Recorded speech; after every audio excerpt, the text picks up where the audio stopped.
SS news चॅनलला subscribe करा, bell आयकॉनवर क्लिक करा। एसएस न्यूजच्या बातम्या पहा आपल्या मोबाईलवर।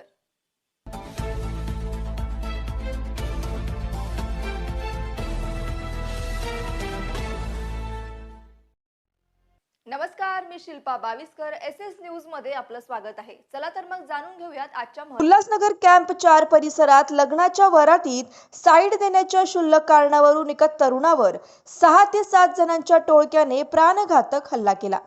या हल्ल्यात तरुणाच्या डोक्याला गंभीर दुखापत झाली असून त्याला तातडीने रुग्णालयात दाखल करण्यात आले आहे। मिळालेल्या माहितीनुसार लग्नाची वरात सुरू असताना साईड देण्यावरून 2 गटात वाद झाला। या वादाचे रूपांतर काही वेळातच हाणामारीत झाले।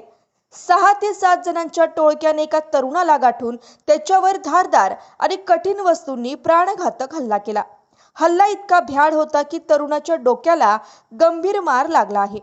घटनेनंतर आरोपी घटनास्थळावरून फरार झाले। जखमी तरुणाला स्थानिकांनी तातडीने जवळच्या रुग्णालयात दाखल केले असून त्याच्यावर उपचार सुरू आहेत। या प्रकरणी विठ्ठलवाडी पोलीस ठाण्यात गुन्हा नोंद करण्याची प्रक्रिया सुरू आहे। पोलिसांनी घटनास्थळाची पाहणी केली असून आरोपींचा शोध सुरू केला आहे। क्षुल्लक कारणावरून झालेल्या या हल्ल्यामुळे परिसरात दहशतीचे वातावरण निर्माण झाले आहे। Bureau report, SS news, Ulhasnagar. मी योगेश सुभाष डुकरे, राहणार कल्याण वेस्ट, बेतुरकर पाडा। मी उल्हासनगर 4 विठ्ठलवाडी पोलीस स्टेशन जवळून कल्याणकडे येत असताना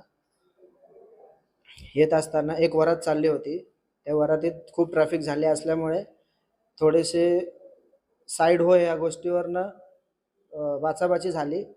एवढीशा बाचाबाचीच्या कारणावरनं त्यांनी डायरेक्ट 6-7 जण होते ते अंगावर आले आणि दगड किंवा हातात काही कडे वगैरे होते त्यांनी मारहाण केली। त्याच्यामुळे माझं डोकं फुटलेलं आहे आणि 2-3 टाके आहेत डोक्यामध्ये।